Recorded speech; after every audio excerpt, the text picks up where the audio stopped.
agora já falando em infraestrutura, fala da Copa, da Olimpíadas no Rio de Janeiro. Tem E algumas, também da Copa também. tem algumas obras que estão sendo inauguradas agora, né? O metrô da Gávea e o Museu da Imagem e do Som serão inaugurados esse ano, com modestos 10 anos de atraso, né? Enfim, Aqui em São Paulo também tem obra. tem obra que também ainda não foi, né? não foi, que era daquela época. O metrô até o Congonhas é uma delas. Ah, é? Acho que vai sair agora, né? Vai me ajudar. Eu vou voltar de avião e ia me ajudar muito. Mas enfim, tá falando. Isso foi um momento, foi um êxtase artificial na cidade do Rio de Janeiro, né?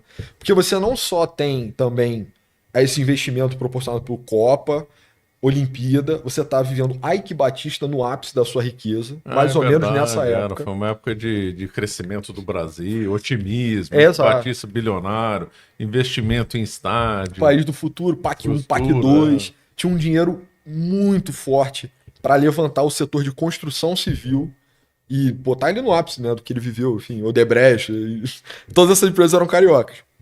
Mas isso aí não teve um efeito positivo no Rio de Janeiro? Não gerou emprego? De curto prazo foi maravilhoso. Tinha gente trabalhando em obra ganhando o que seriam hoje 10 mil reais, entendeu? O pedreiro ganhando 10 mil reais em obra. Inclusive, é outra tragédia comum, né, no Rio de Janeiro. Trabalhava no estaleiro, trabalhava na Odebrecht, hoje em dia estou dirigindo Uber. Tendo em vista a importância da história da França, é que nós lançamos a coleção no Caravelas Kids, que tem justamente a história do rei Clovis, do rei São Luís, Santa Joana d'Arc, a Guerra da Vandéia e Napoleão. Clique logo no link na descrição. Entendeu? Muito comum. O cara, às vezes, formado em engenharia, com curso técnico em construção. E aí, hoje em dia, não tem obra na cidade. Tem pouca obra, tem obra na cidade, tá? Mas tem muito menos do que naquela época. Indústria naval também recebeu um grande boost. O Brasil nunca sucedeu, né, em produzir uma indústria naval que fosse realmente competitiva. O Brasil chegou a ter uma indústria naval boa no tempo dos militares. Das maiores do mundo. Essa nova onda de incentivo não conseguiu ancorar de verdade. Então, é aquilo, é uma bolha artificial, né, proporcionada por e dinheiro. Como é que tá? É a Vila Olímpica, né? Como é que tá essa Vila Olímpica? Ela foi onde era o circuito lá de Fórmula 1? Não, eu acho que não foi no que era virou aquele circuito de Fórmula 1? Autódromo do Jacarepaguá. Eu acho que ele tá sem uso hoje, tá? Mas a vila não era ali perto? É por ali. Eu não sei se tomou uma destinação olímpica, virou, sei lá, uma pista de de alguma coisa, mas não, é outra coisa que a gente perdeu para São Paulo, né? O GP de Fórmula 1 brasileiro. Foi um tempo no Rio também, né? Era lá em Jacarepaguá. E, enfim. Mas a Vila Olímpica tá abandonada. Não, ela tem um uso modesto, algumas escolas abriram ali. É porque eu acho que a expectativa com a Olimpíada e com a Copa do Mundo que foi exagerada, eu acho, né? Todo mundo adora citar o exemplo de Barcelona, que foi uma cidade verdadeiramente transformada pela oportunidade olímpica. Mas, pô, isso é um milhão, né? Para cada história de sucesso de cidade com Olimpíada, você tem, porra, Atenas, Atlanta, Sydney, cidades que não necessariamente capitalizaram tanto, fizeram investimentos ruins, né? Mas o Rio se beneficiou, da infra, né? Desse período de êxtase, assim. Eu acho que até a figura do Ike é relativamente injustiçada, tá? Apesar de tudo, né? Etc. Eu acho que em algum nível ele estava inserido num contexto político que era muito pervertido. Por Sérgio Cabral talvez tenha sido o ápice da corrupção no estado do Rio de Janeiro. Surpreendentemente melhorou, talvez, né? O Cláudio Castro é um rival à altura, de repente, mas na época do Cabral ali, você tinha uma política muito pervertida, muito suja. E aí o Ike era um grande empresário à época, né? Tava ali, navegando, emprestava o helicóptero, passava aquele envelope aqui e ali. Ilegal, mas assim, em termos relativos à cidade do Rio de Janeiro, eu acho que ele foi duramente punido, né? Foi duramente punido pelo mercado também, né? Enfim, a empreitada dele de petróleo foi um grande fracasso. E isso não é necessariamente culpa dele, mas as estimativas que ele tinha para a bacia de petróleo de Campos, que hoje em dia é 80% do petróleo brasileiro, tá? Você não sabe. Se o Rio de Janeiro fosse um país independente, seria um tipo de Abu Dhabi, assim, né? O Brasil é top 10 produtores mundiais. O Rio, 80% da produção, então o Rio seria uma economia petroleira relativamente próspera, assim, né? Produtiva. Mas enfim, a aposta dele era que tinham, se eu não me engano, 20... aquela bacia da Nigéria, eu esqueci o nome. É tipo 20 reservas de petróleo nigerianas na bacia de Campos. E a gente descobriu que não tem nenhuma, né? Não tem nenhuma inteira. Que bola fora. Bola fora. E a época, né, o Ike também foi muito julgado por práticas desleais de competição com a Petrobras, né? Então, você tinha o time técnico, a Petrobras é uma empresa, porra, excelente, ponta de lança, assim, né? Tecnologia de ponta. E o Ike oferecia salários melhores do que a empresa pública para trazer esses técnicos da Petrobras. E tá bem posicionado na especulação do pré-sal. Trouxe essa galera, mas a conta era muito furada, né? Então, quando começou a bombear, né? Começou a furar os postos que ele comprou, o retorno era muito menor. E aí, uma empresa do Ike garantia a outra, tudo amarrado numa dívida muito grande. E aí, eu acho que até num ato nobre ele abdicou de tudo, ele entregou tudo para os árabes, basicamente. Então, Fundo Soberano de Abu Dhabi, o Mubadala, se eu não me engano, é dono da maior parte dos spots do Ike Batista. Não foi pra frente, mas também não deu ré, né?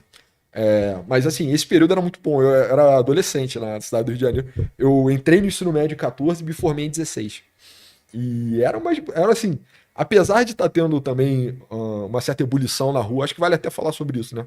A gente está vivendo meio que as jornadas de março, né? Indo pro impeachment da Dilma, mas isso estava movendo o Rio de Janeiro, mas ao mesmo tempo estava muito bom comparativamente. Era muita abundância, né? A cidade estava vivendo uma pequena era do ouro, todo mundo virando, né? Fazendo vista grossa pro Sérgio Cabral, mesmo sabendo. Elite carioca estava comprada naquele momento, depois se arrependeu, mas topava fazer aquilo à época. O governo do PT é generoso com o Rio de Janeiro, não posso tirar isso deles, tá? Eu acho que. Eu até temo, assim, né? Que as direitas do futuro. Bolsonaro, por acaso, era do Rio de Janeiro também. Acho que as direitas do futuro acabem se deixando levar por esse ressentimento com a cidade do Rio de Janeiro. E aí vamos punir, vamos castigar, porque essa é uma cidade esquerdista, é uma cidade que tem um perfil mas será que diferente ainda é assim? Mudou tanto, né? E depois agora com esse legado aí do Bolsonaro para a direita, será que isso... Eu não sei. Eu fico preocupado. Mexendo na internet, quando eu comecei a participar de lives, né? Eu espero que esse comentário não esteja rolando aí, mas assim, as pessoas falam assim, esse sotaque não dá. Esse sotaque de bandido eu não vou aceitar. E aí ficavam tentando boicotar, fazer um lobby anti-carioca, assim, espero que isso não esteja acontecendo aí. Mas eu senti uma certa hostilidade, assim. Eu fui pro Paraná também a primeira vez, ano passado, né? Conheci Curitiba. Boa cidade, beleza, prefiro o Rio. Mas eu senti um pouco de resistência, assim, de má vontade quando eu começava a falar, entendeu? Então, isso é uma coisa que os meus avós não conheceram. Acho que era via invertida, né? Você chegava puxando S numa cidade do interior e, pô, que legal, cara, você é do Rio, como é que é lá e tal. E dessa vez, essas minhas experiências mais recentes aí pelo Brasil têm me dito que talvez já exista uma certa má vontade. Então, de repente, um presidente paranaense, um presidente goiano, talvez já ressinta o Rio de Janeiro. Mas por que recente, né? Eu acho que recente justamente porque o Rio é meio que termômetro nacional. Eu acho que talvez isso é observável, então é empírico, né? Você pode ver, quando o Rio tá bem, o Brasil tá eufórico. Quando o Rio tá mal, tem essa sensação de marasmo, de decadência muito ruim. Por que eu acho isso? O Rio projeta cultura, boa ou ruim. Então a gente começou a conversa falando. A televisão é carioca, a internet é paulista. A televisão é carioca. Então o que você recebe, e a Rede Globo, eu acho que também tem uma má vontade, assim, dos setores mais de direita, via de regra, que é de tratar a Rede Globo como Globo lixo, ou é um agente da esquerda, uma coisa assim. Eu acho que as coisas que acometem a Globo são duas... Engraçado que no passado era assim com o governo militar. Pois né? Entendeu? A Globo é um instrumento de governabilidade. É um mecanismo de governabilidade que o Brasil desenvolveu. Os militares desenvolveram, na verdade. Então, é um megafone. Quem vai usar o megafone? Quem estiver sentado no poder. Existe uma... E assim, a Rede Globo tem... em algum nível tem sim um tipo de inclinação ideológica, mas não é petista roxo, entendeu? Ela é sediada no Rio, ela não é sediada em São José dos Campos, entendeu? Ela tem outros valores. Apoiou o impeachment da Dilma, eu acho que as pessoas esquecem isso um pouco. Hesitou, mas à época resistiu também à abertura da ditadura militar, então não é uma rede, não é uma televisão de esquerda. É um instrumento de governabilidade, eu enxergo assim, pelo menos. O que está acontecendo é que empresas têm círculos de fundação igual impérios, né? Isso é também facilmente observado. Então você tem lá o Great Founder, tem o Roberto Marinho. Agora a Globo tá bem decadente, né? Mas por quê? A família se distancia do negócio, né? Então é aquela coisa do Estado gerencial, né? Acho que é uma crítica razoável ao liberalismo contemporâneo, mas é uma coisa que meio que todas as empresas passam.